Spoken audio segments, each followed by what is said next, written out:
to the rack. He was scoring. Not very many misses tonight. But I don't know what an interview at tonight, family, and I'm riding solo. So unless somebody jump in here and help me out, y'all will get a blessing tonight. Y'all ain't got to hear Willie Green ass, so we ain't got to listen to him. But we will still go over the stats and statistics and get into the meat and potatoes of why the Pelicans lost. Even though, I mean, at this point, it's pretty redundant. We know why they lost. They lost for two reasons. One, Willie Green is our coach. And two, because they want to lose. Zion had 37 points, played 26 minutes. We ain't really want to win this game. But nonetheless, Pelicans drop this one against the Lakers 136 to 115. That's right. Lakers put up 136 points on us. Yeah, that's right, Mr. Bird. They had 19 three-pointers to our three. And we're going to go ahead and, I guess, get right into it. Ain't no sense in waiting. So, as you can see, when you look at the quarter breakdown, the first quarter, New Orleans had 23 points. The Lakers had 36. Thank you, Luka Doncic. He had like 17 points in the first quarter. Second quarter was 36-33. Pels coming back to make this somewhat a formidable matchup or a game that's within reach, thanks to Zion coming in and going crazy. Third quarter, 25-33. Fourth quarter, 31-34. When you look at the field goal percentage and the field goal makes and misses, you had 46-93 for the Pels and 48 out of 90 for the Lakers. The percentage was 49.5 for the Pels to 53.3 for the Lakers. Three-pointers, we made 9 out of 34. Still ain't get to our magical number 40, but I don't think it would have mattered tonight anyway. 19 out of 52 for the Lakers. So they shot 52 three-pointers, made 19. And out of that 52, 33 of them were shot in the first half. Three-point percentage, 28.5 for us, 36.5 for them. Free throws, 14 out of 21 for us, 21 out of 27 for them. So not only did they kick our ass at three-point line, they also continuously got to the free throw line. So 77.8 they shot. We shot 66.7. So times we made it to the line, we couldn't really cash in. Rebounds, they also won that 51 to our 35. They had 17 offensive rebounds. We had 10. There were 34 defensive rebounds for the Lakers to our 25. The assist battle, we also lost 32-29. Steals, we did win that. We had 11 steals to the 7. Blocks, they had 5 blocks to our 3. Total turnovers, they had 15. We had 9. Points conceded off of turnovers, we conceded 20 points off of our 9 turnovers. And they conceded 24 points off of their 15 extra 6 turnovers, and they only conceded 4 more points. Fast break points, 22-18. Points in the paint, which, you're going to win that with Zion. Zion was going crazy tonight. 74-56. Fouls, 17-12. You had 1 technical for us, 2 for them. With Trey Jemison tripping after Bruce Brown got the technical on Don't Connect as he went down, which I thought they kind of could have let that ride. But, the way the league is today, I see why they call it tech. But I don't understand what Trey Jemison was tripping for when he got a tech. But Zion fixed that a few plays later when he dunked on his ass. The Lakers had the largest lead of the game at 27 points, and our largest lead of the game was 2 points. So looking at those team stats and statistics, obviously we already discussed. My man, who that was said in the chat, Mr. Bird pointed out the same thing I would have pointed out. The three-pointers were definitely, the win-loss stat, if you want to look at one. 19 threes to 9. You got a team that hit 19 3-pointers on you. You only make 9. Like you usually not gonna win that game. Um, so let's look at the player stats and get into the stuff that actually matters from a Pelicans perspective, because all we can do is gauge the performance of the players that are out there, because basically the season ain't worth shit right now. So starting off with Kelly Olynyk, he had 27 minutes. He was 4-9 from the field, 1 of 2 from 3-point line, 2 for 2 from free throw line, 2 offensive rebounds, 2 defensive, 4 total, 2 assists, a block, and a steal for him, 2 turnovers, 4 personal fouls, a negative 11 plus a minus with 11 points. Then you got the man of the hour, Zion Williamson. An insane stat line tonight. He was 17 of 23 from the field. Man only missed 6 shots. Didn't take any threes, so he ain't make none. He's 50% from the free throw line. I don't know. It's a little weird with his free throws. I don't know. Maybe it's still, when he get hacked, might still be a little winded taking some of them shots. He was 3 for 6 there. 1 offensive rebound, 3 defensive, 4 total, 6 assists, a steal, and a block. No turnovers. No turnovers for Zion, and he handled the ball a lot. 3 personal fouls, plus 13.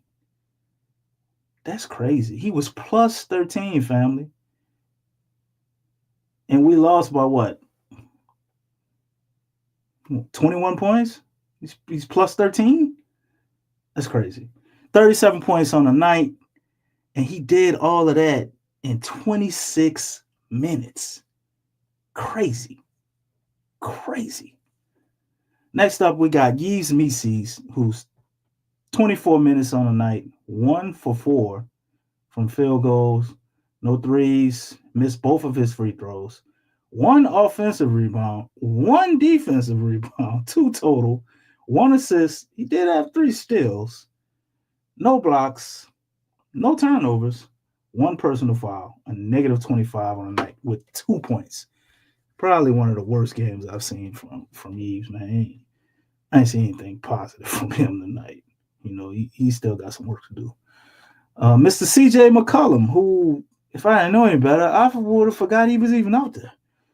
25 minutes on the night, 4 of 11, 1 for 5 from 3-point line, 1 of 1 from free throw line, 0 offensive rebounds, 3 defensive, 5 assists, 1 steal, 1 turnover, 1 personal foul, negative 29 on the night, and 10 points for him. Then you have Mr. Trey Murphy with 33 minutes on the night, 50% from the field, going 6 of 12, 1 of 6 from the 3-point line, though, 6 of 7 from the free throw line, 2 offensive rebounds, 4 defensive, 6 rebounds total, 5 assists, 2 steals, no blocks, 3 turnovers, 3 personal fouls, negative 29 on the night for him with 19 points. And then we can get into our pretty much that's okay bench tonight. Can't call them non-existent. I was going to say that, but they could have been worse. John McCain with 4 minutes for no reason. He registered a rebound, 2 assists. He was plus 2 somehow. Then you have Jeremiah Robinson Earl with 4 minutes, 2 for 3 from the field, 1 for 2 from the 3-point line. And that was about it. 5 points on the night for him. Bruce Brown. It was a weird game for him, man. He's a little erratic out there. 24 minutes, 2 for 5.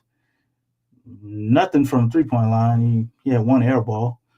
2 offensive rebounds, 3 defensive, 5 rebounds total, 1 assist, 1 steal, 1 turnover, negative 17 on the night, and 4 points. Then you got Mr. Carlo Mekovic, 18 minutes on the night, 2 for 4. 0 for 3 from 3-point line, 1 for 1 from free throw line, 1 offensive rebounds, 3 defensive rebounds, 4 total, 3 assists, 1 block, and a turnover. Negative 5 on the night for him, 5 points for Carlo. Then you got Jose Alvarado, 26 minutes, 2 for 8. Tough shooting night for Jose. 1 for 6 from 3-point line, 2 defensive rebounds, 2 rebounds total, 3 assists, a steal, 1 personal foul, plus 2 on the night, 5 points for him. And pretty much the only player on the bench that really, stood up and showed out, I would say, would be Jordan Hawkins. He had 29 minutes. He was 6 for 14, 4 for 10 from 3 point line, 1 for 2 from the free throw line, 4 defensive rebounds, 4 total, 1 assist, a steal, a turnover, a personal foul, -8 on the night, 17 points for Hawk. So looking at all of these stats, man, obviously, the only thing you can kind of guess be positive about is the player statistics. Looking at what Zion did tonight, looking at what Hawk was able to do, which I mean, it ain't like Hawk had an awesome night. He had 17 points, but he had the most shots on the bench. He took 14 shots, so ain't super crazy. But what Zion did, man, I don't know, man. Everybody's mad about the minute restrictions and us holding them back, and this I can't I can't complain about it. It seems to be working. Whatever they figured out, Zion never looks tired.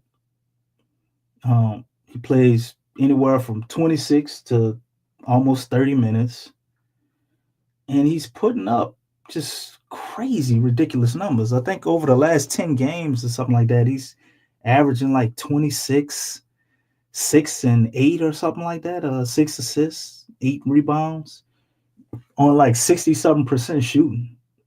So this looks, as far as the percentage, this is probably the best Zion has been percentage wise in a while. Last year, he was kind of around 50%, but when he came in as a rookie, we just saw him with historic efficiency, as a player, man, to take that many shots, and we kind of seeing that reemerge, and that also continued, in the Stan Van Gundy era. But after that, you saw those percentages kind of go down as he would try to figure out the way these guys are defending them. People will wall up against him, and then they give him the cushion, the space, and all that.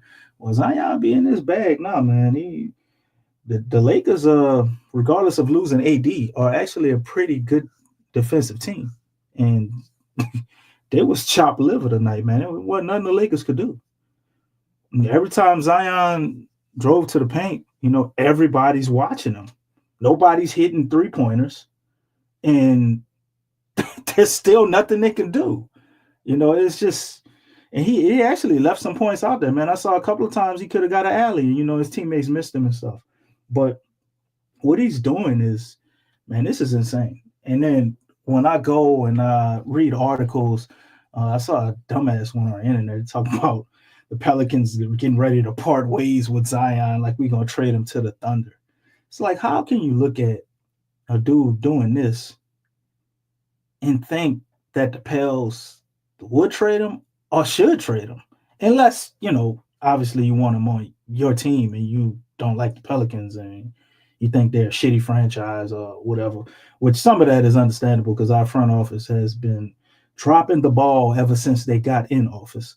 So I get that. But outside of that, trying to make it make sense from the perspective of the Pelicans, I do not understand, man.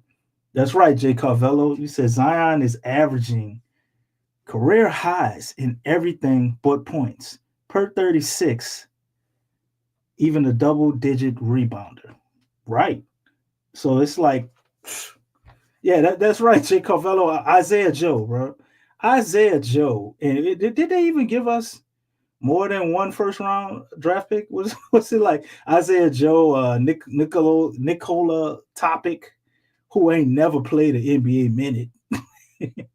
And what, like a first-round draft pick? I'm like, man, that is insane. So we going to make OKC a juggernaut for Isaiah Joe? Makes no sense. But yes, seeing what Zion has been doing lately, man, I don't have any doubts that he can be, the player that we all think he can be. The potential that he's had of being, that next one. Zion is still in that realm of being able to be that.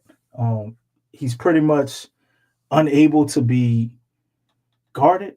Ain't nothing nobody could do with him. He's learning how to get his teammates involved. And the thing to me, I saw him do it another time blocking 3-point shots and shit like that. It's crazy. Herb then got hurt, and Zion trying to pick up where Herb left off. He's playing phenomenal defense. Phenomenal defense, man. You know, I don't think what he's doing is a flash in the pan, but because of the Pels losing efforts and the fact that we're tanking, you're not gonna hear anybody talk about it. And if he comes out doing this next year, you know, everybody's gonna pretend like they're surprised, and maybe they will because they probably ain't watching Pelicans at all right now. So this next stretch of games, though, I think is really important because we're gonna get to see if the Pelicans, well, say Zion and Trey, if Zion and Trey can duplicate the way they've been playing against some better defensive units, because you know we had a real, I guess, easy easy spot in the schedule. You know, we didn't play a lot of world beaters. The Lakers is probably the toughest team we played since after the All Star break, but we will be rolling into playing the Houston Rockets, who are 37-25 on the year. So they have no intentions of letting us get shit. Fred VanVleet is out of the game, though, but his estimated return date is March 6th. So, you know, the way things work for the Pelicans, he's probably going to play. And obviously, we're out of Brandon Boston, Herb, DeJounte, and am I missing somebody else? I think that's it. Anyway, if I'm forgetting somebody else, then probably don't really matter. The matchup indicator has the Rockets kicking our ass, as I would have to agree.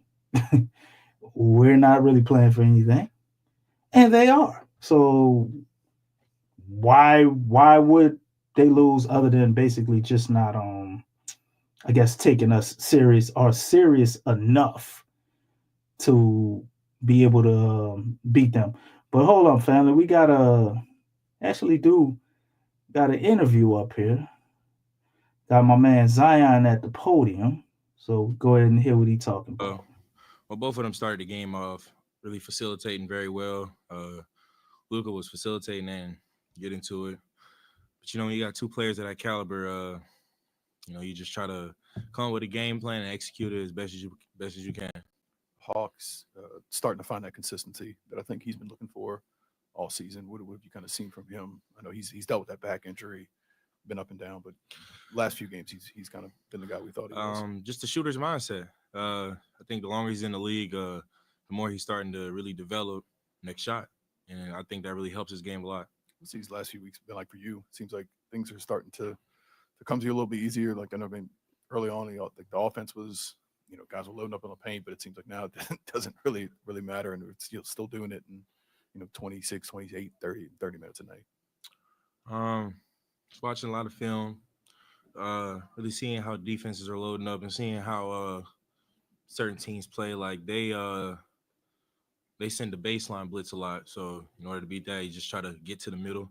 Other teams sometimes send a man from the top. So it's just seeing who you're playing, where the shot blockers are, where they're trying to influence you, and just making your move from there. How much is that on film? Like, how much are you watching that to know? You got to know, all right, LeBron's going to baseline, so I got to go middle on Jackson, whatever it is. Like, just walk me through your process of that. Well, first you look at how the team has been playing the past. For me, I look at how they've been playing the past 2 to 3 games. You know, see who's been on fire, who's really been locked in, essentially offensively and defensively. Defensively, you start looking at players like, okay, who takes charges? So if that person shifts over, what I should be looking for, a charge or a shot block, and then just kind of staying on balance, going at a slower pace, but when I need to speed up, speed up. How about what you've shown defensively? What do you think has fueled that growth? I feel like that's something that I've spoke on a lot, where I just, if we want to be a championship organization, I said it before previous press conferences, Okay, Z, me and Murph especially got to right. take on those defensive roles. You see it with the Celtics, JB and JT, really step up defensively, take on the assignment of guarding the best players. And I think, when your teammates see that, it can't help but, give them energy as well. How have you tried to manage and get through some of the adversities this season with the injuries and the results and all that? Frustrating, very frustrating at times, but stay forward. I know who I am. I know what I can do. I know it can be frustrating, especially for New Orleans fans, when I'm out. But, for me, it's stay forward, trust who I am. Yeah, Willie talked about just after the game here about just your commitment and improvement with that, with just giving yourself better odds of being available. What does that look like to you? I got to give a big shout out to our trainer, Daniel Bove. During that rehab process, me and him, we put in a lot of work, but it was smart, efficient work. Some days I would walk in like, man, that was a lot, but week by week, day by day, workout by workout, you just start seeing the fruits of your labor. I felt like my mobility got better, which helps my defense. And, just when you're out, just don't be stagnant. So watch as much film as I can, work on different parts of my game, or just watching film on it. Just always trying to stay active in some way. Thanks, Z. No problem. You guys have a great night. Good, sir. I'm telling you. And there you have it. The Pelicans MVP, Zion Williamson, with a pretty straightforward and insightful conversation there, man. I like the part about him talking about striving to be a championship organization, which, a lot of people think about scoring, but they don't really think about defense. And for a large, I guess, majority of Zion's career, he was always looked at as a negative defender, even though I don't think he ever really was a negative defender, but a lot of times he, kind of looked lazy on that side of the ball, take plays off. At the end of games, that's what I would always tell people, even, when he was going through his issues. At the end of games when Zion was in, you wasn't about to go at Zion and get no easy bucket, defensively. And it looks like he's finally, I guess, figured it out, or it sounds like he's figured it out, of if he does miss time, what to do, because we do have to commend him for coming back this time. Fairly, I guess, small ramp-up period. I remember me and Big Q were talking about Zion returning, and I was like, man, Zion ain't coming back till February, man. Q was like, nah, you gonna be back January, the holidays. And sure enough, he came back on that timeline, man, and he hit the ground running. Since he came back, he's been doing what he's doing. So he obviously was more prepared this time around. And I think what he said actually holds weight, because, sometimes we hear Z say stuff and it sounds good, but it don't really look the same on the court. So hopefully, well, we ain't got really no hope, but I think Zion has finally turned the corner. Now, if we can figure out whatever we're doing with the conditioning to keep him from getting injured, he might be cooking with grease here, man. Just got to do two more things. Got to get Willie Green out of here. You got to get David Griffin the hell up out of here. And then we be on our way to the top, baby. But nonetheless, I am glad that somehow I couldn't find the interview. Shout out to the team, who put Zion up there for me. I am glad I couldn't find Willie's interview, and we didn't have to listen to that horse shit. It's pretty much gonna be the same thing. He always said, "Oh, I'm so proud of my guys. They competed, and we let go of the rope and whatever dumb shit he come up with. We got to compete more. We got to play with better pace." He's always talking about pace. Do you have any two pace? I don't know what the hell wrong with Willie Green, man. But anyway, let's get back to this Rockets breakdown. As you can see, as I was stating earlier, the matchup indicator has them doing away with the Pels, and rightfully so. You're looking at the Rockets team, who's led by none other than Jalen Green, who many people thought, they're possibly going to trade him, but I guess they figured out a way to work it out. You got him leading the team in points. He's 42% from the field goal percentage. Yeah, that's a little rough. But he's a scorer, not highly efficient. and they have enough around him to where they can make that work. 83% from free throw line. He got Sengun leading them in rebounds, 7.2 defensive rebounds, 10.5 total. So he's going to get about 3-4 of them offensive things on you for sure. You got Fred VanVleet. We all know what Fred VanVleet does. He's, I guess, one of those last lines of point guards who can actually run a team, floor general, so to speak, in a way, but assists a lot lower than what I thought it would be. It looks like maybe he's probably having a little bit of a down year. It's 5.8 on the season. But nonetheless, the Rockets are a young and up and coming team led by a very good coach, and Emi Udoka. I don't know where I get the M from, y'all. Help me. But they're a very young and upcoming team, man. They got a lot to prove, and they got a lot of talent on that team. They have a deep bench. One of the Thompson twins over there, him and his brother for Detroit, man, they're both growing right in front of our eyes. Haven't been hearing really a lot about Reed Shepard over there. I'm not sure what he's been doing. Let me see if I can find his stats, man. Look a little deeper into the Rockets since we got time.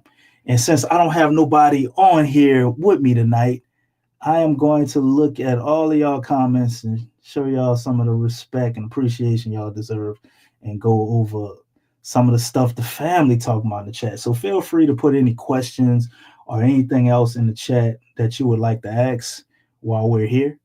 And I'll do my best to get to everybody. But let's see. This team stats for this game. What we got with Houston, man. Let's look at these statistics. All right. So Jalen Green, 21.6. Sengun, 19.1. Fred VanVleet, 14 points. Amen Thompson, 14 points. Dylan Brooks still out here getting buckets, 13.5. Trey Eason, a hell of a player off the bench, 11.6. Jabari, man, 11.5. He's got a lot of potential. Just thought he would be further along right now. 30 minutes, 11.5. Thought he'd have a little bit more. He's getting 6 rebounds, and defensively, he's pretty solid. Cam Whitmore, 9.6 off the bench. So they're just deep. Got Jake Liddell's backup center. Reed Shepard, he ain't really doing much. So rightfully so, ain't really heard much from him. Jason Tate still over here, as well as Steven Adams. Okay. So basically the Rockets' philosophy is strength in numbers, man. They about 8 deep. You know what I'm saying? You got Cam, you got Jabari, Dante, whoever this is getting minutes. Don't know a lot about him. Trey Eason. Then the starting lineup, man. So pretty solid team, top to bottom, led by a veteran coach. I say that's a dub over the Pels any day, man. I don't see how we get it. And, man, I got to welcome in Lex because I'm up here talking about I'm by myself. The family ride shotgun with me. My bad, man. My bad. Nah, how y'all doing? And there go my girl Lex pop up on me. Well, hey, Lex, guess what? What's up? You ain't got to hear Willie Green ass. And we are done with all the stats and statistics, Lex. We were working on all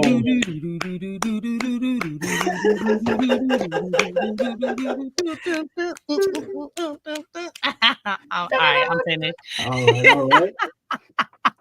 I was just working on whether the Pels will be able to beat the Rockets or not. But I've been running my mouth for probably about 30 minutes up here. So feel free to jump in and, say whatever's on your mind. You can talk about the game tonight, talk about the Rockets matchup, or whatever you want to go over. Oh, shoot. The Pelicans stink. You know what I'm saying? We got another L on tonight. Yes, we did. Woo! Yes, rain was coming down. Rain, yes, from behind the arc from the Lakers. Yes, it was. Couldn't do nothing with Luka. Absolutely nothing. And oh, brother LeBron, Preach. he was giving it to the Pelicans on tonight. Every chance he got. And they got out coached by brother JJ Redick. Say it again. What happened? They got out coached by brother JJ Redick. Dun, dun, dun.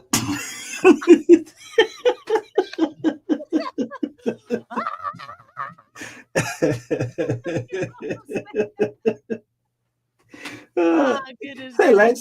It's fun coming on here, man. Did they really get out coached by JJ Redick? I mean, Or did JJ Redick just let Luka and LeBron do what Luka and LeBron I mean, you know what? That's part of coaching, right? You know what I'm Yeah, saying? You yeah, had the personnel, yeah. and shooters are shooting, and you know everybody's look. You got Jackson Hayes. Didn't Jackson Hayes have like almost 20 points? He had 17. He had it on 14 shots. Yeah, but Okay, 17 yeah, nonetheless. he look, he's a legitimate starter. But you know what, man? We got to talk about this. Oh wait, you said Williamson. Jackson Hayes. I'm thinking about Trey dude, not Jordan Hawkins, man. I don't know why I just thought Jordan Hawkins. I don't know what the hell Jackson Hayes got, but I can tell you his points. I'll go look them up for you. Oh, okay. Yeah, Trey Jemison, man, he was bucking up. Did y'all see that tonight? I'm like, Yeah. dog, where was that with the Pelicans? Yeah. You know, trying to, you know, be an enforcer out there and stuff. But you know what Zion did to him, right? Y'all see that? Mm-hmm. He anointed him with that anointed oil. Sister Lex, he had got baptized. He sure did. He got baptized in the name of Jesus. Look, and it something was a else. wonderful sight. Oh my goodness, that was nasty. Look, direct message. You know what I'm saying? Oh, And what nobody, they was getting all chippy and all that. Ain't nobody do Zion yeah, nothing. he calmed that down. And did you see? Did y'all see LeBron though? When they showed from the showed the dunk from the backboard. Did he went ooh? LeBron He was hit the like ooh this. face. He was like, ooh. Oh, I'm so glad that wasn't me. He went like this. He touched his chest like this, y'all. Go back and check it out. That was hilarious. He was like, man, that was nasty. He made a face and everything. He was like, dang, Zion, man, you didn't have to do that to my boy, man. You didn't I didn't even go over the Lakers stats, Lex. It's just we too didn't need embarrassing. to. But you're here now, and you inquired about Jackson Hayes, so I mean, we ain't got to go over all of them, but Jackson just Hayes, he had 19 points on us, man. He was 8 for 8. Jackson Hayes did not miss a shot. Yeah, a lot of lobs. They know how to use them. Well, hey, he got Luka and LeBron. I told you that's 4 or 5. That's 4 or 5 lobs every game for him. Yep. Every single game, he got 4 or 5 lobs he can catch. Yep, that's all they need. Too bad, Then he amped up out there getting rebounds after they throw him live. So his energy high, he out there getting rebounds. Man, I was so mad. Man, hey, y'all, I got a quick question. What was going on with Jordan Hawkins? Dog, why are you getting your 3-point shot blocked? What the world? You supposed to have a quick release. Lack of awareness. Did you see Luka Doncic? Luka blocked his shot, caught the ball, and threw it off his head and went out of bounds. I'm like, you just got clowned. Yeah. I mean, don't let that dude. He ain't even a defensive player. Hey, Luka is averaging like 2 steals on the year, though. Who he playing with? Wait. And I got to say something else, Lex. The Lakers have gotten rid of their best defender. No, they got their defensive wings back. Stop it. Okay. They top 10 in defense since the All-Star break. Yeah, because they got their defensive Bandy came back. Finney Smith came back. Yeah, they got their defensive guys back. Luka be doing them slow angles on defense too, Lex. Okay. Yeah, well, it looked like Zion was getting by him just fine. You know what I'm saying? Well, that's Zion. That's Sanos. I mean, well, still. But you know what? It's really something because Zion was the only one who could guard Luka and Doncic I said Luka and Doncic, Luka and LeBron on tonight. Mm-hmm. He's the only one who was the perfect matchup for either of them. Cause oh my gosh, man, Trey Murphy looked like a bunny rabbit. He needs some work. Yeah, he was just hopping. I'm like, Trey, you look like that bunny in the road who's trying to dodge the car, but they jumping towards the direction that the car's going in when the car's trying to avoid them. That's how he looked out there. That's how he looked. I'm like, dude, stay disciplined and stay down. Luka Doncic ain't even a player like that. Who got to stop before he working at Best Buy. Man, I'm concerned about, man, Jordan Hawkins, man. He really does play small. He plays small. He's a small guy and he plays small. And that's a huge difference. I hope that didn't go over anybody's head. But that's a huge concern for me. That dude's got to play big, man. You know, because you look at Jose. Jose is a little guy, but he plays big. Y'all get what I'm saying? Oh yeah, Like, oh yeah. It's just a huge difference. So I kind of felt like he played a lot of minutes. I was surprised that JRE, I was surprised that he didn't play a whole lot in this game, because I think he would have been halfway a little bit better on Luka or LeBron. Well, he came out there, he got 4 minutes and he dropped 5 points right quick. And he's more disciplined minutes. Yeah, Trey Murphy, man, he just I don't like seeing JRE because I think Willie just overusing, man. He start doing some good stuff and then Willie just like, oh my God, he just go to overusing them, man. Blow Hawk. Oh dang, Jay Carvel. He said the wind could blow Hawk over at this point. God damn. Yeah. I mean, he just looks like, you know, sometimes like we say even with CJ, they hunt CJ on defense. Yeah, CJ was getting tore up tonight too. You can really see it's almost like they be toying with Jordan Hawkins, man, at times. And it's like, dude, no, I know you got heart. I know you know, a champion in college and everything. You know, you a sniper. But I think there's other elements of his game that really got to come up, because, like, obviously the ball handling, he's really got to improve in that area. You know, he does hustle, but again, it's like he's really got to learn how to play bigger. He's got to learn how to play bigger. Because, I mean, you're looking at the game right now. The game is full of two-way playing. Like, it's not henceforth 3-and-D. They're looking for those 3-and-D guys. Well, he's not a 3-and-D guy. He's just the 3 guy. He's missing the D part. So it's like, no, for real. Like, he's not, I don't consider him a 3-and-D guy. You know, he's not really gonna stop anybody or contain or, you know, just be enough. So I don't know, man. He's just got to find a way to play bigger. I don't know if it's because he needs to hit the weights. She needs more dog to be more get that dog mentality a little bit more. I think those things would just really help his game a whole lot. Yeah. Carlito Way, he said every pass he throws, I'm looking at a turnover. And because if he doesn't know where to go with it, it does a lot of times end up as a turnover. And you're right, he can't dribble.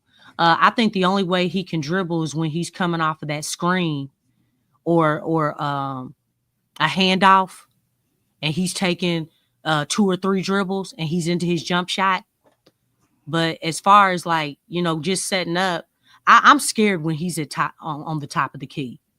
I don't know if anybody else feels that way, but I get concerned because it's like, dang, we don't got no outlet pass. There ain't nobody else up there with him.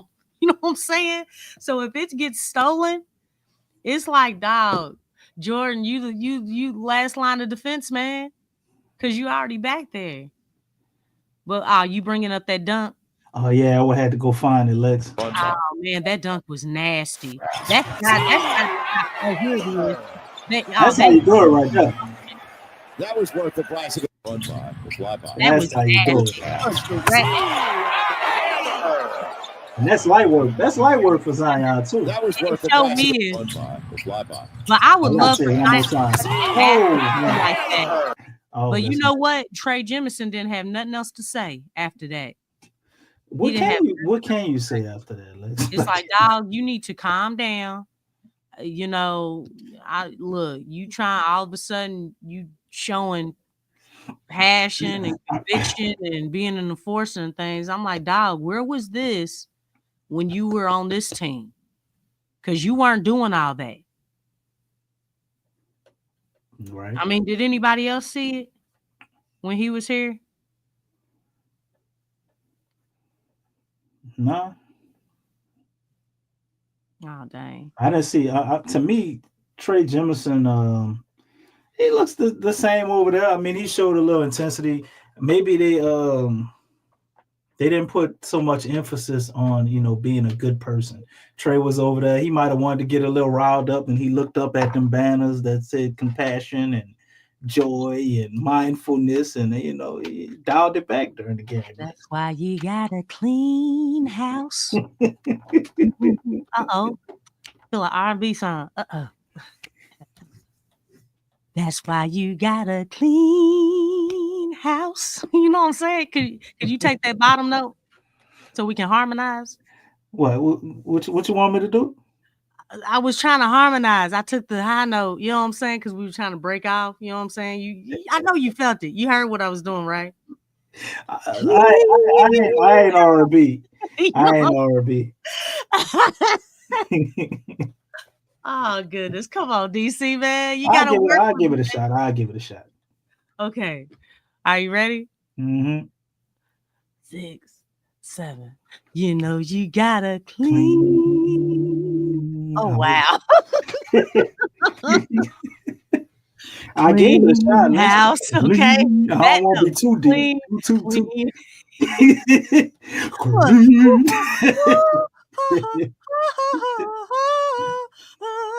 I need a vocal coach. Goodness gracious. Look, just hit the A minor. Hey, there you go. There you go. I could do dun dun dun. Like, I could have did that for you. Oh, goodness gracious. I gave it a shot out of love. I gave it a shot. Yeah, we were trying to get it together, Jaden, man. We were trying to get it together. We just gotta work on it. It takes practice and things. Yeah. But yeah, you do bring up a good point, because really the only reason why Willie Green is still here is because we don't know the details of the secret contract. Dun dun dun. Darn those secret contracts. Dun dun dun.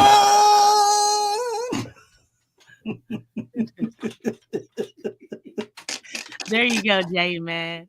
You got it, man. Appreciate you. So what you thought about Zion's performance tonight, though? Oh, Zion, I mean, it was beautiful, man. We know what Zion can do.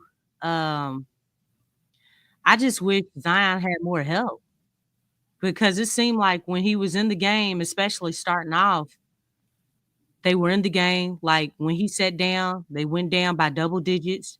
He came back in the game, brought the team back. And I just thought it was amazing, because it's like, golly, Pelicans just inserting one guy and he's making all the change in the world. But it's like the rest of the team, I don't know. Yves Missi, man, and I think you alluded to this. He's It's one of the worst games I've seen from him. He's declining. It's horrible. Like it's like, it's almost in a weird sense like he peaked. Like, and it's like, dog, how did you do that? How do you peak in just your first season? Like, he's struggling on finishing dunks, finishing around the basket. He hitting the sophomore, what they call it, the sophomore wall. He hitting it early, Lex. He hitting the sophomore wall in his rookie season. Man, golly, well, that's a concern, especially on this team. But it's like, just because obviously if the defense is sucking in on Zion, like, dog, you have to be ready for those passes and finish. Right. Like, that's too many points left on the board for you to not be finishing. I'm sick of the hook shot that hit the side of the backboard. It don't even hit the rim. It's just these hook shots that or whatever you want to call it, push shot, hit the side of the goddamn backboard. It's like, come on, man, you 7 feet, bro. You gotta do better than that. If you don't, you can't make that, just kick it back out, bro. Like, what are you doing? Yeah, what are you doing? But, I mean, he's not finishing dunks though, man. It's like, come on, Eves, you gotta make that. We need those easy points. You think it could be because I mean, he is a rookie. He hasn't played a lot of minutes, not minutes, but games in college. Like, he was up and down with that. High school, he just knew the ball. You think maybe his body at this point during the season could be failing him a little bit, or he might be a lot of little nagging stuff. Like, he's not really injured, but he's just worn down. He's a rookie. He's 19, I think, still. I don't think he turned 20. Just the length of the season finally just catching up to him. I mean, well, I think any rookie could say that. I think Jay, he said maybe the contact could be getting to him. But I've seen him play against Jokic, Giannis. He did well against those guys, but I don't know. Now that it's later into the season, I mean, you're talking about Jackson Hayes. Like, Jackson Hayes outperformed him. And, this is the same Yves Missi that, he tangoed with Wemby. He tangoed with Giannis and Jokic. He did well against those guys. And if you're telling me those guys in comparison to Jackson Hayes, come on, man. Well, Jackson Hayes. I'm confused. Jackson Hayes probably had it on his mind too, because Jackson Hayes, Yves Missi would be the Jackson Hayes replacement. You do realize that, right? So yeah, I know he probably was feeling the type of way too when he was playing him. Maybe thinking about his time here and how we got rid of him to go draft this dude and let me show them. That type of thing. Jackson Hayes left. They just didn't re-sign him, but we didn't re-sign him. We had his bird rights and everything. That's embarrassing. You draft a guy 8th, and then you don't re-sign him, because we were supposed to re-sign him, and we're the, I guess, kind of the pipeline to him getting big money, because you want to stay with the team you was drafted by. He didn't even care. First contract. He wanted to come to LA anyway. He had a home. Think so? In LA. Yeah. Well, I think he from there. I think he's from the West Coast. So. And plus, my man Jaden, what are you referring to? He said, DC, you can do better than that, but you got a B+. I don't know what you're referring to, brother. You got to add some context to that.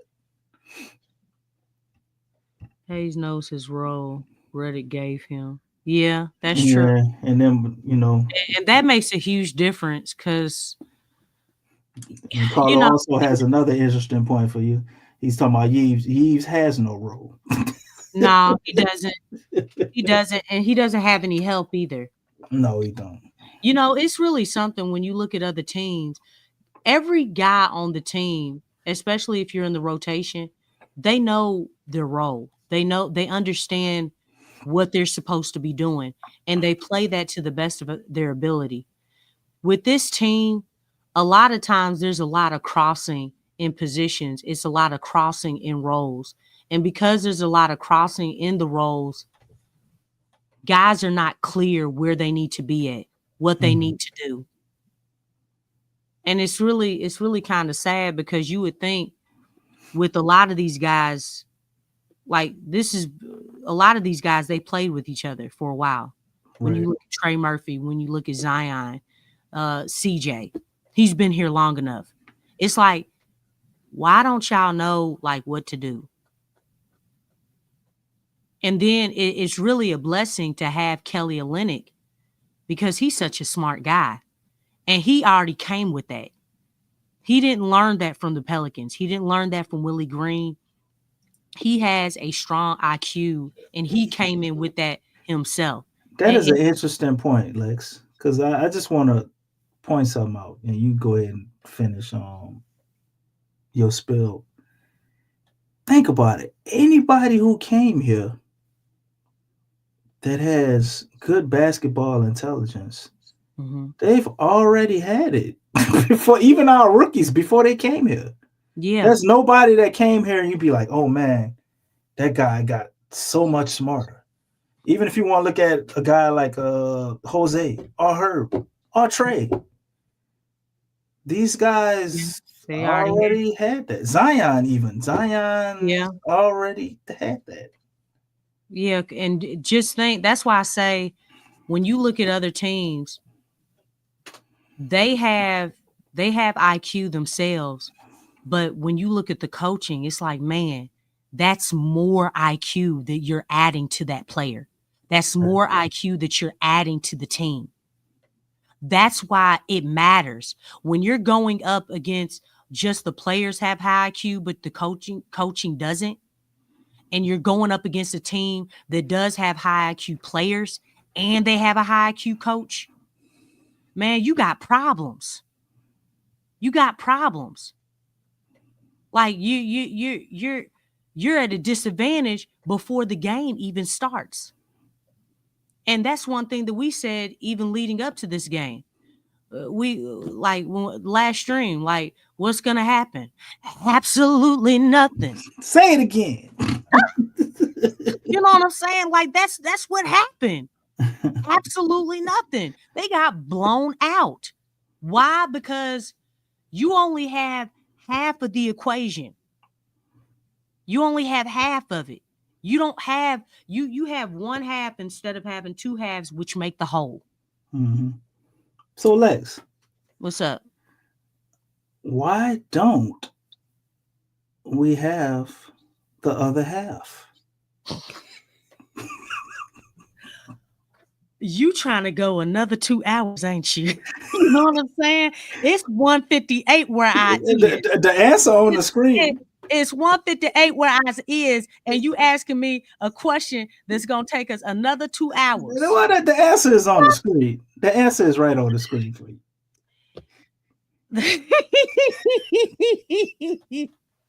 Are you talking about the secret contract? Dun, dun, dun!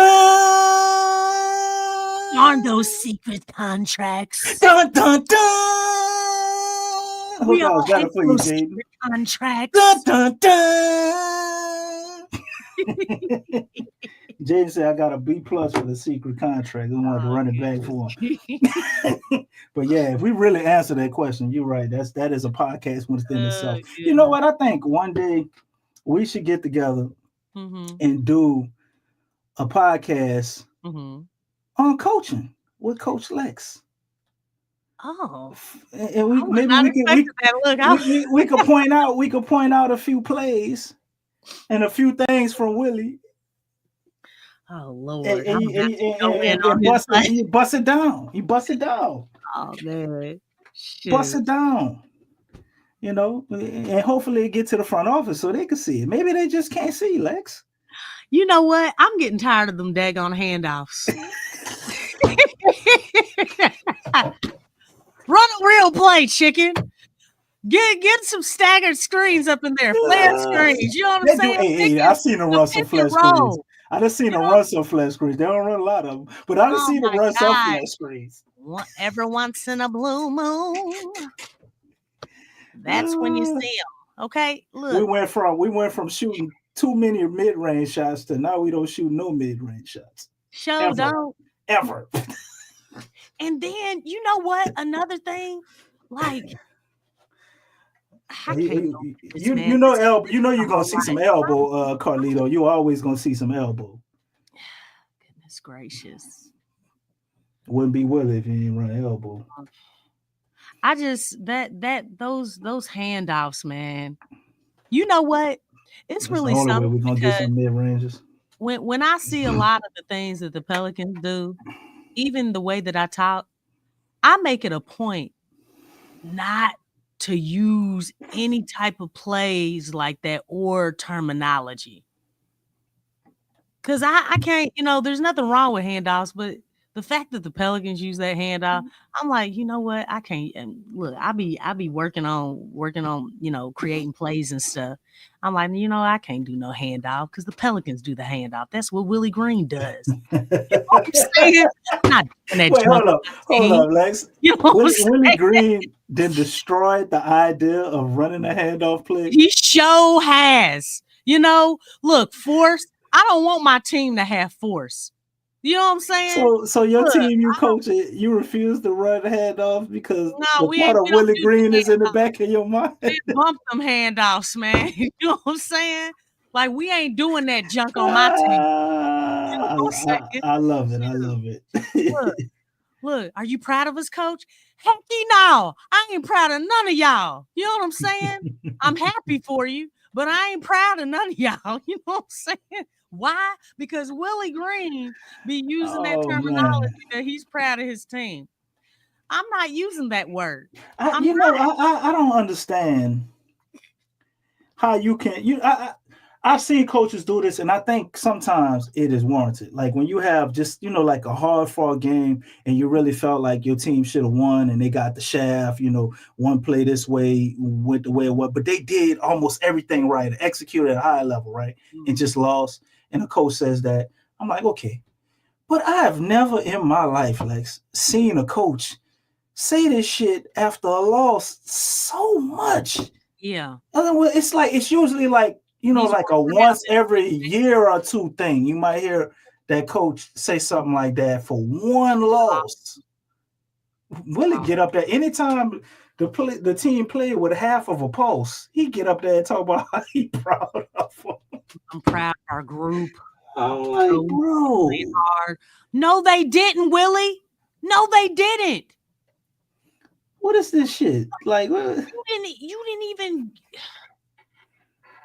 I think he was coaching players to go to the league. That's a college team. The way he talked, like he needs to, and that's being nice. He probably be a good college coach. Yeah, well, maybe for a junior college. Well, you thought I was talking about like the big leagues? Look. I had him paid as a church league. I said a church league coach. Coach in North Carolina, okay? You don't need to coach there. No, you know what I'm saying? You can't coach though. You actually have to have a plan, to do stuff like that. You know what, Jaden? If I'm the GM, I'm firing the guy who's trying to play GM and firing Willie Green, okay? Because both of them need to be fired. They a package deal. They're both horrible. Because you know what? Let me ask this to the chat. Do you all want Griff to fire Willie Green and hire the next coach? It's like a catch-22. Do the Pelicans supporters really want that? Think about what I'm asking. You can hire another ballless coach, huh?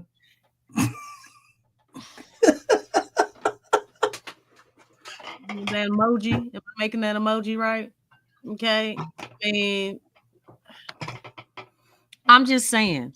Out of fun, it's just hypothetically, who do you think David Griffin, if he were to fire Willie Green, who do we think he would hire? A college coach. You really think he'd be stupid? Yes, he would do that because he wants power over the coach. That would be He that would doesn't be want any. It is, and that's that why would be the worst move you can make. If you're gonna hire a college coach, that's why you need to get you rid should of have Griff. fired Alva Gentry and done that in 2019 if that's what you wanted to do. A coach that grows with the team, you should have done that in 2019. That's true too, Carlito's way. That's true too. That is. I think he is attaching himself to Zion. That's why Griff, he's not going to trade Zion. He wouldn't trade him because I talked about this before you came in here. Like that's an automatic. I understand sometimes why you say, well, maybe we should get rid of him because you're talking about Griff, right?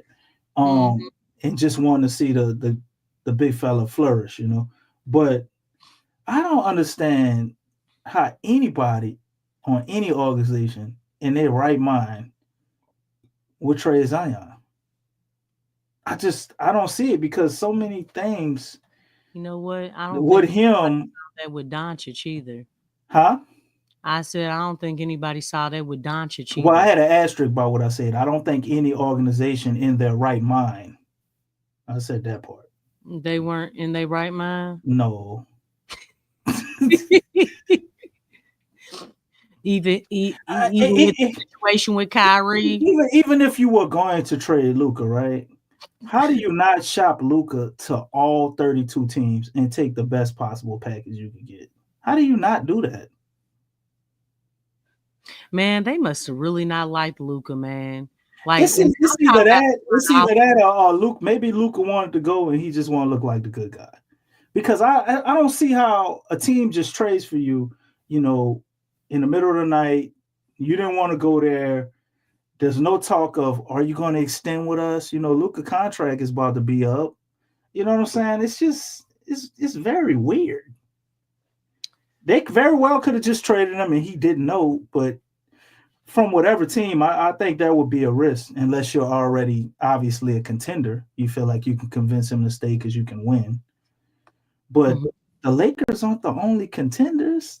For what they gave up, I think you could have had a bid war for Luka. They really did save the Lakers franchise, though. I will say that. They really contributed to helping. And one thing I will say. Now, the last Lakers pick we got it ain't worth shit. Luka, I'm pretty sure he's upset. He does feel a certain kind of way because that is weird thinking that, hey, this is my team. I'm going to retire with this team. All that stuff. Like that literally was the picture that was painted in Dallas.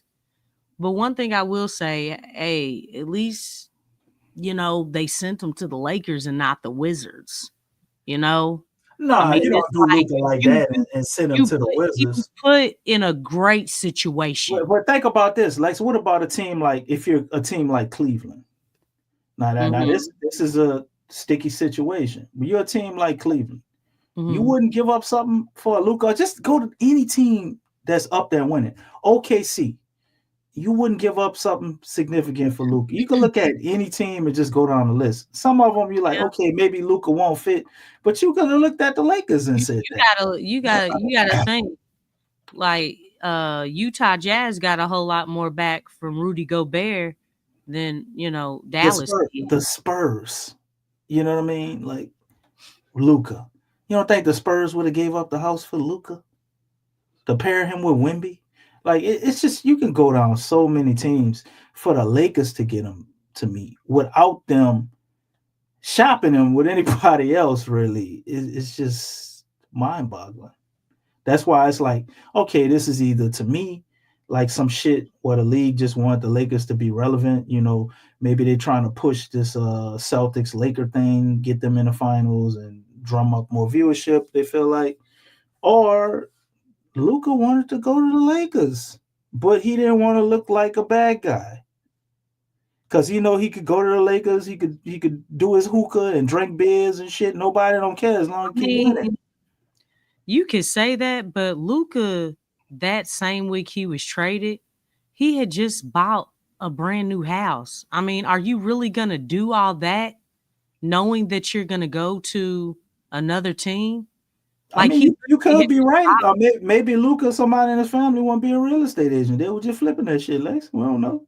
Okay. Well, I mean, No, but I mean, you could be right, but I'm just saying, like, it's crazy. if you got money like that, why would you go through that whole charade of buying a house knowing that you're leaving? You know what I'm saying? Like that seems kind of. I mean, because I don't know how. Well, let's say this. Let's say this happened. What if you're in the middle of buying a house, and the team approaches you, with the prospect of you getting traded, right? And you're like, you didn't really want to get traded, but you like, you know what? Since y'all want to trade me, and who y'all got up there, I ain't gonna re-sign with nobody unless y'all send me to the Lakers. I'm saying more like a situation like that, not necessarily like Luka just went to the front office like, I want to be traded. They might have been inquiring about stuff and like, look, man, we want to cut ties, we want to move on for you. And it's like this whole thing of, well, if I'm getting traded, I want to go to the Lakers. And instead of him being I guess coming out, making stuff public and doing like, a thing like Jimmy Butler, we see athletes do sometimes where they'll say they want to get traded and the fans get upset. Like, damn, he wants to leave. But you might not hear the whole story that, hey, this organization don't want to get this dude his contract, or they ask him to take a major pay cut, or they don't want to do anything to improve the team or whatever, for the reason he wants to leave. And Luka had a good PR team or a good, person in his ear to tell him how to navigate that thing. Because the irony of, okay, with Luka, his career is going to fall off in the next 5 years, and he drinks too much and smokes too much and all of this stuff. You know what though? It's just weird to me. And then you send him to the Lakers. Jordan, like guys used to be up in the middle of the night, smoking, drinking, playing cards. It's weird to me. Social media wasn't Peace out, Carlo. there back there and everything. So Carlito's way. Well, I mean, trust me, a lot of these Hall of Famers, they were doing stuff. If y'all know what I mean, they was doing stuff. You just didn't hear about it because obviously social media wasn't around. Look, everybody has a podcast. Everybody has a podcast now. I mean, there's independence. So you're hearing a lot more. Getting a lot more intel inside the locker rooms and things of that nature. So, these guys, they was doing the same thing. They was doing stuff, but we just didn't hear about it a lot of times. You didn't hear about that stuff. I mean, I can't recall a lot of things. I mean, I think you're hearing about it now because a lot of guys are reminiscing, they're sitting down and talking about, just going back and telling stories, things that, the fans didn't know. And we're hearing about it now, but they was doing stuff just like Luka drinking or whatever, shoot, we already know a lot of the players, they smoke weed. They do. So like, Shaq, he said, Phil Jackson, he was smoking weed before games.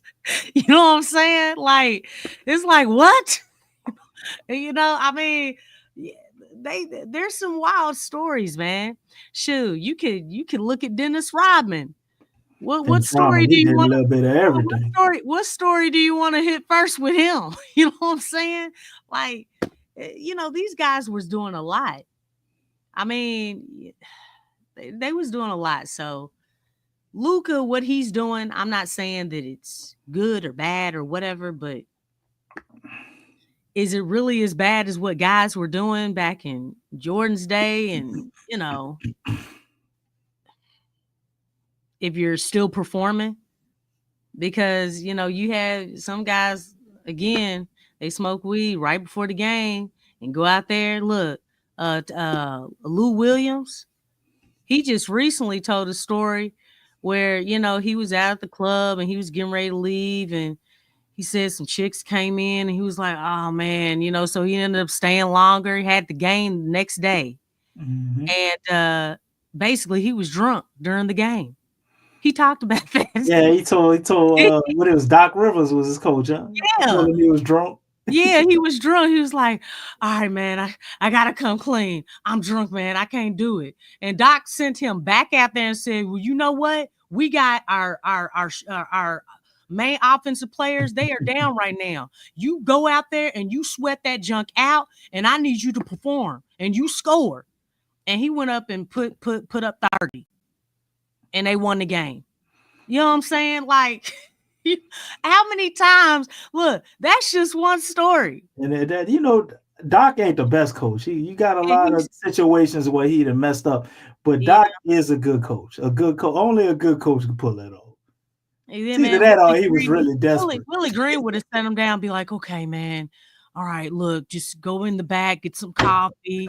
You know what I'm saying? And we'll figure it out, like reconditioning. What's that reconditioning thing that they say for Zion? I don't know. They probably I don't even look at the injury report no more with Zion. Like I know it's some bullshit. Look, and Lou Williams is not coming back. Tom, did you hear any news in the back? Well, he's going through a lot. Tom, he was throwing he has an illness.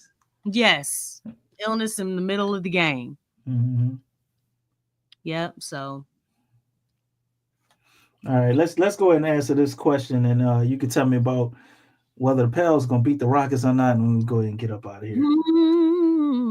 My man,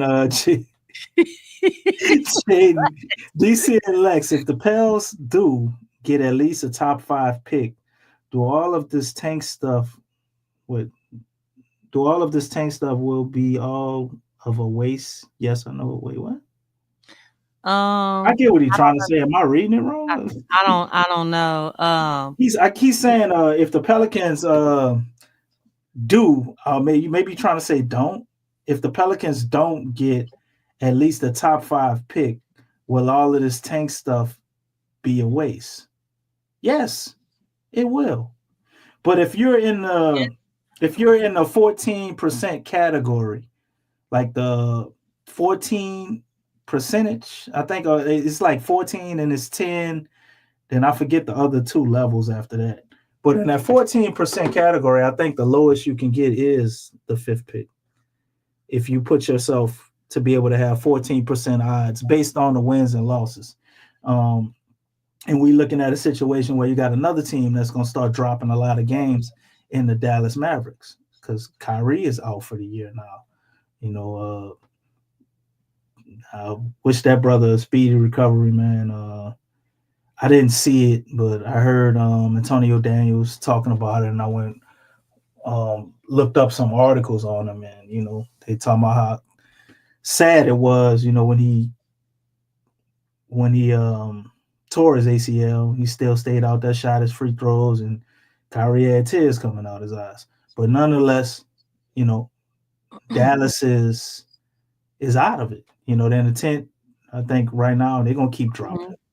So you got another team to join you, Utah, Toronto, and the Wizards. So I don't know if there's another additional team. I think Chicago is probably another team that wouldn't really like to win much. The Spurs are probably going to creep in and get in the play-in. But if you got like 6 or 7 teams and you're tanking to get at least the 5th spot, I mean, if you didn't, you probably would have wound up 7th, 8th, 9th, somewhere like that. You still get a lottery pick. And I think there's still positives to be looked at if you go that direction too, because you ain't playing for nothing, but you can take the momentum of winning and spill that over into the next year, which I think ultimately would matter tremendously if you were keeping the same coach. But if you're getting a different coach, like hopefully we think we are, you have to change the whole culture anyway. But to me, if they wind up with less than a 5th pick, yeah, all the tanking wasn't worth shit. But statistically, it should be impossible if you lose a certain amount of games based on the other teams. The least you can get is the 5th. Yeah, I think it would be a waste, but I think it's more of a waste if you get a top pick and you still have this coaching staff and you still have Griffin office. Mhm. The foundation of this organization is foul. It's foul. You're not going to get anywhere with no direction, not having things figured out, no vision, just no stability. You need a coach. The purpose of picking a top draft pick is so that you can grow that pick within the team into a winning culture. And even with Zion, we have not seen that. Okay? We haven't seen it. I feel like, whether the team is winning, whether Zion has been available or not, whether the team is winning or losing, like, you don't have any type of winning foundation. You don't have an identity. That's a problem. You can draft anybody that you want. You can pick up anybody that you want. But if the foundation of your team is not right, you're swimming in mud. You're swimming in mud. You're beating around the bush. You're not addressing the issue. The issue is not getting a top pick. It's not getting or trading for quality players. The problem is everything else around it. And that's the biggest thing. If we get a top pick in the draft, top 5 pick, and you still have this type of foundation, you still have this type of infrastructure, you still have this type of system.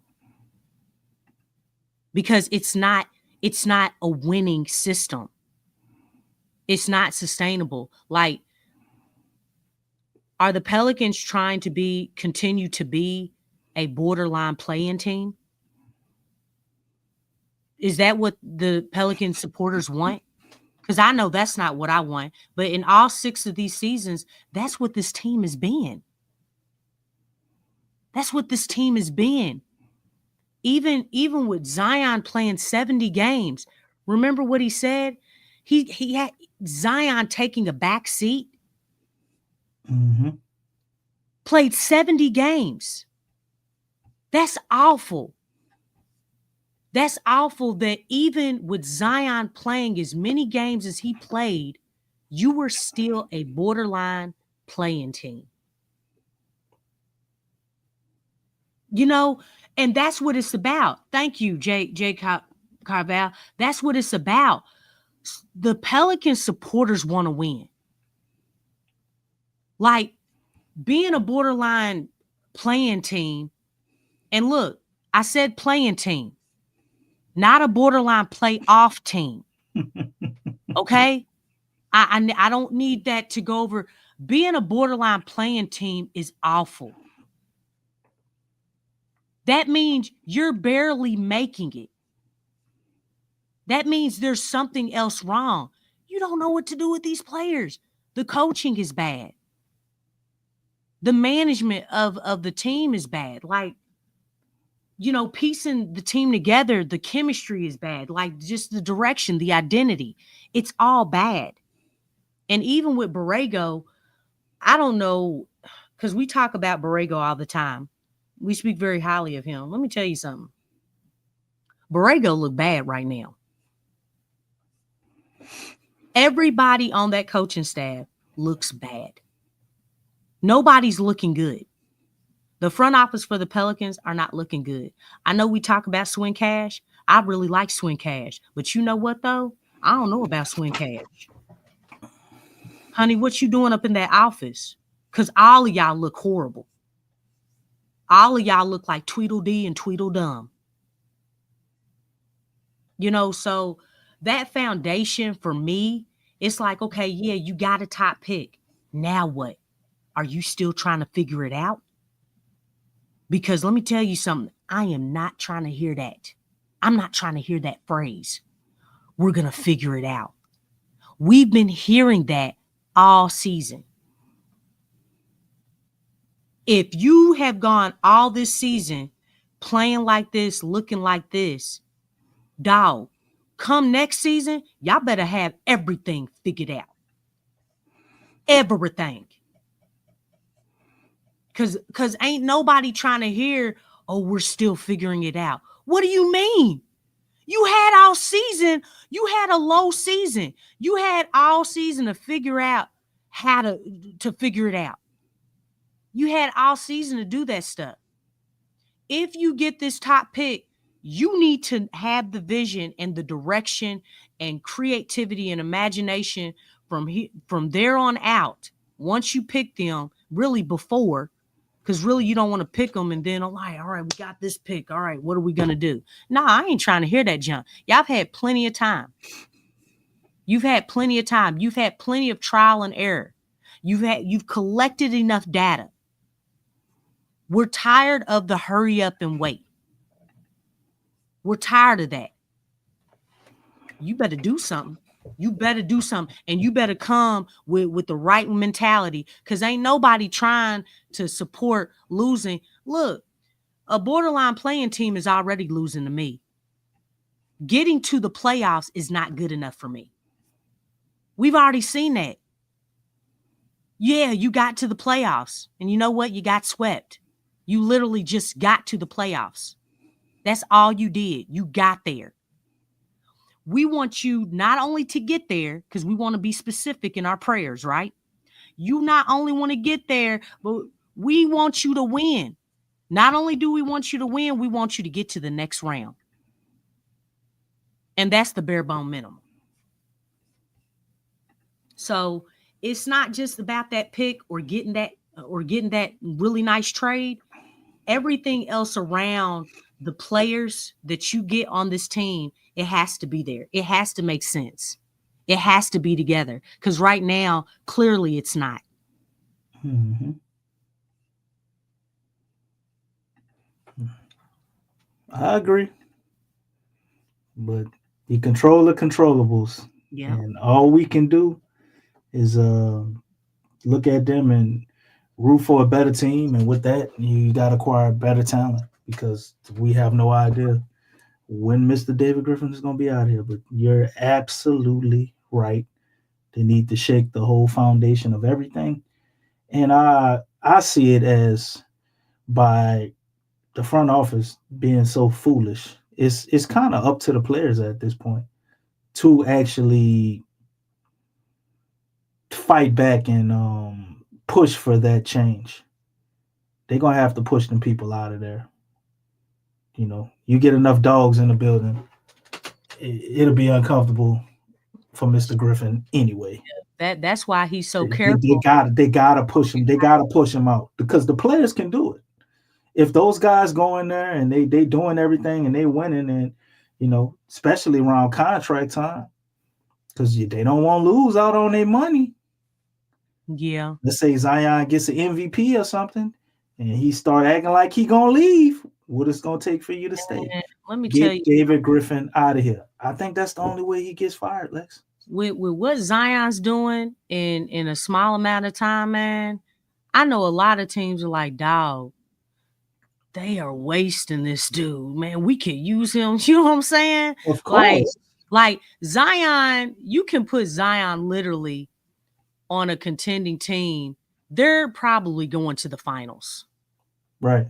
You know what I'm saying? Like that, like everything that he has to offer, it screams out nothing but winning.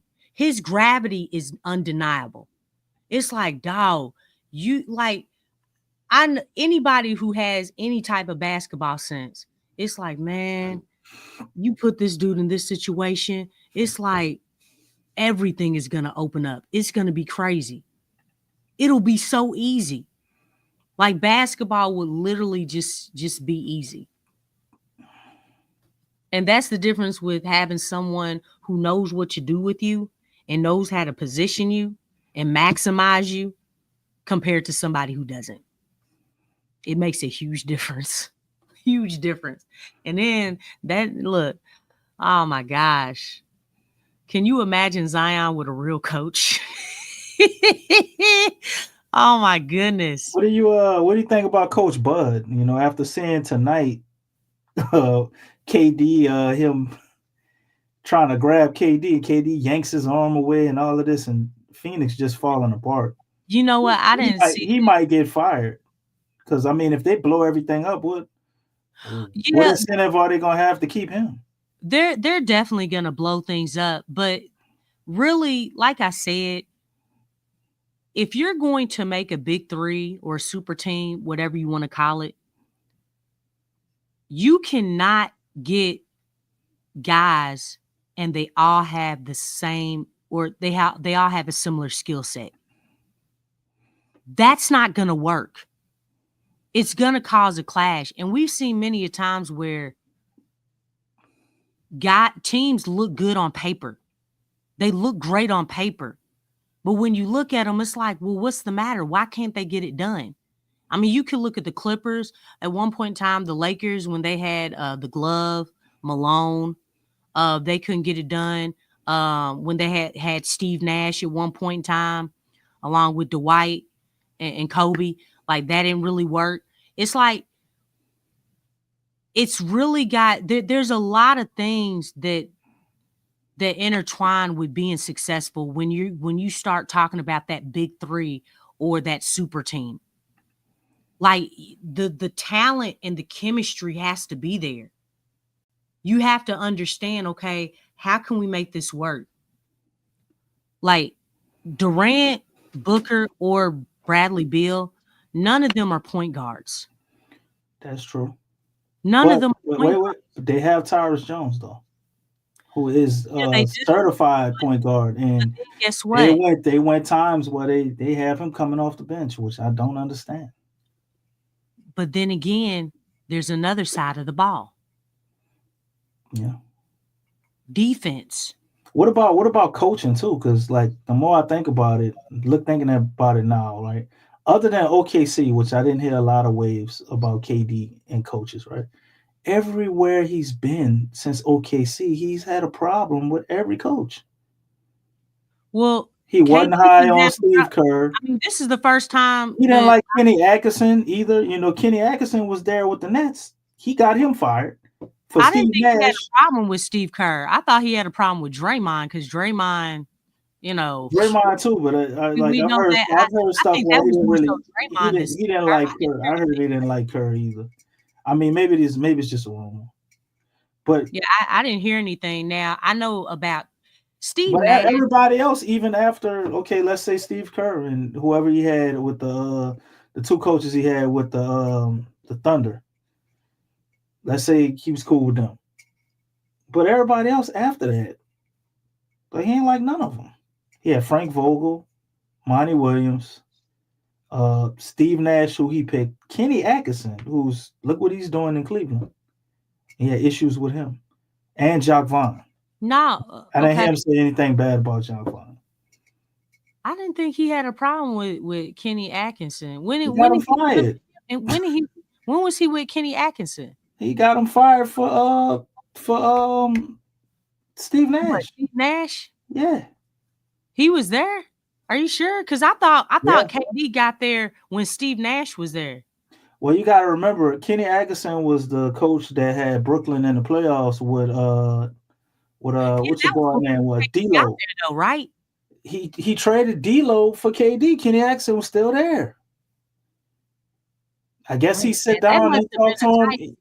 He wanted him out of there for Steve Nash. But I didn't think that was just KD. I mean, I thought both Harden, KD, and Kyrie, they all didn't feel like they needed a coach. So right. They didn't want to hear what Kenny Atkinson was talking about. I don't know. I would have to look at the timeline because I thought when KD got there, that's when Steve Nash was there. No, Steve Nash was a part of what they were doing because you had the whole thing before with Harden doing the fat suit and all that crazy stuff before he got over there. But I don't know if Harden could get the charge for that. But Kenny Atkinson was the coach. Steve Nash was not the coach before Kevin Durant got there. It was Kenny Atkinson. And then because KD, when he got there, because he was coming off of the Achilles injury. Right. He didn't play that year. So was Right. it during that time? Yes, they had Kenny Atkinson. And Okay, man, he wasn't even playing. Does that count? You know what I'm why would saying? you get rid of a coach like that for Steve Nash, who was horrible? I mean, but I don't think I would So just you're put not that playing, all but on you're not KD around the if it team. was. I don't know. I mean, Man, they handpicked Steve Nash. They wanted Steve Nash. KD, okay, yeah, Kyrie, they but wanted Steve wasn't Nash. it all three of them though? It I could have mean, been. It could have been we all just three of gonna them. put that all on KD, like. Well, I'm just looking at the pattern. Like he goes to the Suns, and then you blew everything up over there. You're on your third coach, and you don't look like you like him either. I mean, I don't think what he's doing is any different I than can't keep giving. LeBron get guys fired too. You know what I'm saying? And Like he would have a lot more rings if he would have stuck with a good coach and not got so many guys fired. I mean, That's shoot, to facts. be honest, he's gotten some coaches fired. Yeah. I mean, I think that's I don't know. Giannis number way lower than let me tell everybody you else. something. LeBron's gotten rid of a lot of coaches. And that ain't good though, Lex. I know they talk about that. LeBron would have won. He would have won a lot more rings the if he was alone been through. This ain't even counting Cleveland.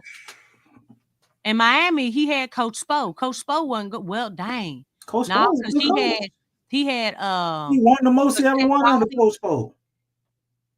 No way, he wasn't there when Pat Riley came down. Now Stan Van Gundy was the coach, and then they fired him and put Spo. Nah, they got Spo. They got Spo as soon as LeBron came. Yeah. And it worked. Yeah, I mean, Dwayne Wade got on a podcast recently and said LeBron left the Heat because of Pat Riley. He said they was hard up on him and they took his cookies. He got a thing. Remember I told you about that. And he said it was over. All the stuff with Jimmy Butler, I'm telling you, it's deja vu. It's deja vu, and it's crazy because even with Miami, that's what makes them, as far as Heat culture, because Pat Riley. You gotta be able to be coachable but he doesn't budge, man. Like he's really built that Heat culture, and he sticks with it. But it's like you rather that or what we got? Because you had all the cookies you wanted over here, Lex. If you go into the finals every year, yeah, you gotta give him. You can't let that man have his chocolate chip cookies. You gotta give him his cookies. Like, you know what I'm saying? Like, for real. You are really going to take away this man's chocolate chip cookies, and y'all done gone to the finals like every year. Like, think about what you're doing. Like, you can't be that anal. You cannot be that anal. But they didn't win it though, so I guess maybe he's looking at it like that. Well, yeah, because you're supposed to win all of them. Because you took that man's cookies. You took his cookies. Over some cookies. The whole point though, because we done went off on a tangent and went to on LeBron, and the whole point is I don't think KD is fully coachable the way he should be. Neither is LeBron, which is why they won't, to me, surpass the people they were supposed to surpass legacy wise. But bringing it back to the Pelicans. Dun, dun, How do you do that without totally changing the subject? Because there is no translation and none of this shit we was talking about to the Pelicans. They are not in none of the rarefied air of that conversation we was having. So have you stated whether they're gonna win or lose against Houston? We go over the Houston matchup from your perspective because I've already said my piece. Did Houston play today? I can find out. Who did they play last? I can find out. Let's see. We got the board right up here. Yeah, they played. Looks like they played the Pacers today, and they lost 102. 150. Is Fred VanVleet still out? He's scheduled to come back March 6th. So, doing Pelicans math, I'd say he gonna play. Oh. Everybody come back on us. Like, oh shit, we playing the Pelicans, man. Look, all I need is half my leg. Let me get out there. This would be a good game to get back in the swing of things, Because with Fred VanVleet, Get your stats up. He is their floor general. He's their, he's kind of like their Chris Paul and things, and that's why I was asking, because I know they have been struggling, but his leadership is very important with this team. If he's back, they had Sengun trying to be the facilitator tonight. He had 7 assists. Is the game gonna be at the SKC or in Houston? Let's see. Even though it don't matter. We don't know the home. We don't know what the home field advantage is, right? I'm trying to help the situation. But at the end of the day, Lex gonna tell the truth, nothing but the truth. No, we back at home. We back at home. Oh, what does the matchup indicator say? Oh, come on, Lex. Is that for gambling purposes? This is facts. Nobody ain't gambling on the Pelicans. Maybe player stats. Shit, who the eyeball trying to cash in on the Pelicans, man? He damn sure ain't gonna use the matchup indicator, because this was the matchup indicator gonna say every night. Well, unless we play the Wizards, they might give us the benefit of the doubt against the Wizards. It's not 50%. I think banged up Fred VanVleet too, who may or may not play. He may or may not play. Right. If Fred VanVleet, if he plays, there's a high probability or a higher probability that the Pelicans will not win, and that the Houston Rockets, they will return to their traditional winning identity. But if he doesn't play, the probability of the Pelicans winning the game it's more feasible. There is a chance. There's more of a chance than not, because the Pelicans have a Hulk and they don't. No, but they got a Sengun. Okay, they sound like some type of eel in the ocean or some shit. You see what Zion did to Trey tonight? Yeah, but I mean, I ain't never seen Zion do that to Joker some type of way, and this baby Joker. I mean, Zion he needs to be pissed off a little bit. He probably would dunk on Sengun though. But Jemison was talking a lot of trash, and he played for the Pelicans. That's why I was like, man, are you for real? That's what we doing? That's what we doing. Just a few weeks ago, you were playing on our team. Now you acting like enforcer and bodyguard and, all this stuff. But yeah, is Zion going to be playing that game? When is it? You said the 6th? It's on the 6th. Damn, we all told. Is it tomorrow? No, wait, that's Thursday. We get a day off.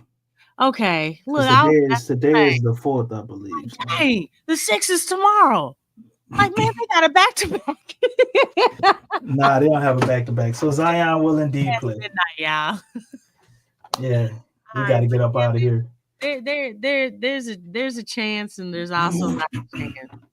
Just listen to the matchup indicator. We gonna pray about it. Hope, plan for the worst. Wait, hold on. What are we praying about?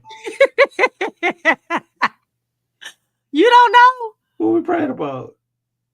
I'm praying for Willie Green and David Griffin to get fired. That's what I'm praying for. They gotta lose for that to happen. Oh, goodness gracious, man. I'm never dialed into losing, y'all. I can't come to terms. I'm a winner. But what if we had to lose to make the thing that you want to happen for us to fire David Griffin and Willie Green? What if losing accomplishes that? You know how Lauryn Hill said, "This is crazy." It is definitely. It's definitely crazy. Crazy. This is crazy. You know what I'm saying? Okay. You know what I'm saying? Look, Oh, it you don't could cover that. matter. You could cover It that don't one, Lex. matter. It don't matter. You know what I'm saying? It don't Okay. matter. You know what I'm saying? It don't matter, man. So, oh goodness Yeah. gracious.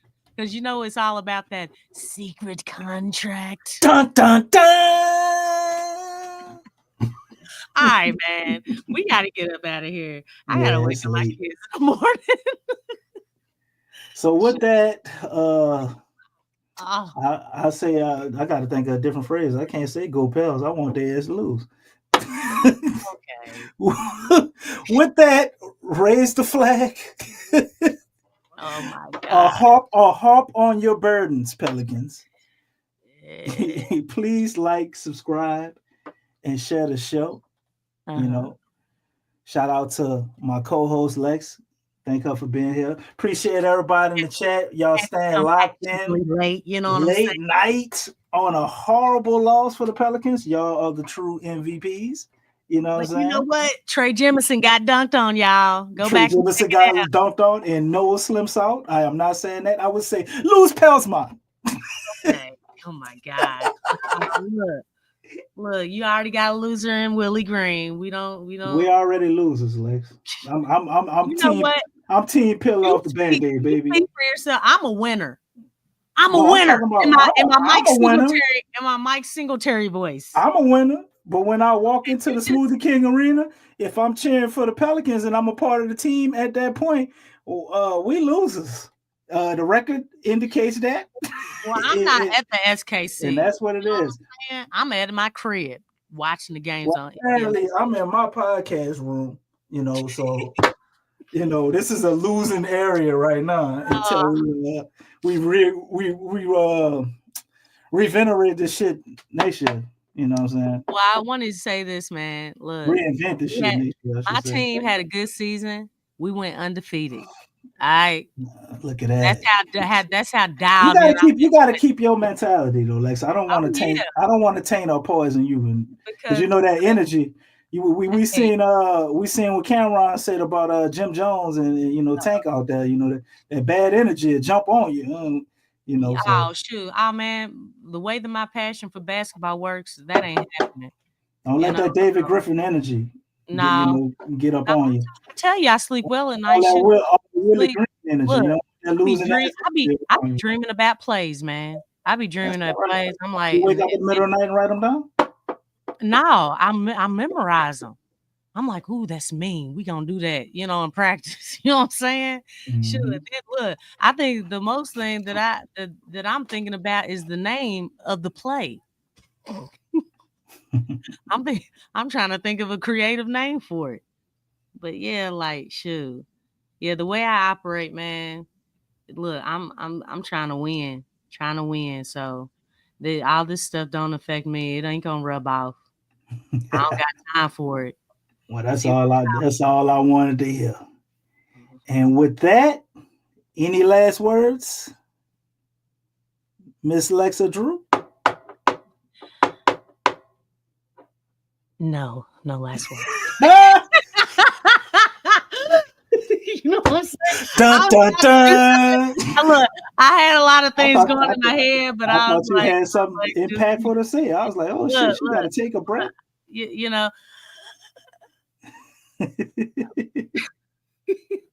We good. All right. Well, until we meet again, family, when we're going over this Rockets game. Peace to everybody. See y'all soon. Lose Pals, man. Peace. You're listening to the Pelicans postgame report on the PRO Media Network for all things Pelicans. Perfect. Fly Pelican, fly Pelican, fly Pelican. And I tell them that. Fly down, I'm a Pelican forever. Yeah, ain't gon' lie, I feel flyer than I ever been. We stay ballin', this New Orleans, I'm a Pelican. It's going down in the nest, wild, wild west. Come in town and you best, show us some respect. 3-point threat. I better make it rain. If it's something, don't jump stupid like your ankle sprain. Always said, never hate the player, hate the game. Jumper where the dame late, punch a train. Post game, Big Q, talking about business. Bird gang, YouTube, they ain't flocking with us. Lock up the division mission, get into the finals. Finish competition, then it's going win the title. I know this flyer than you can get. Such a threat that the ref just might call a tag. You could double, you could press, but you can't check. Right, left, slide by you like a Eurostep. Fly Pelican, fly Pelican, fly Pelican. And I tell them that birds of a feather flock together. Fly down, I'm a Pelican forever. Pelican forever. And never, and never, and never, and never, and never, and never. Say birds of a feather flock together. Yeah, fly down, I'm a Pelican forever.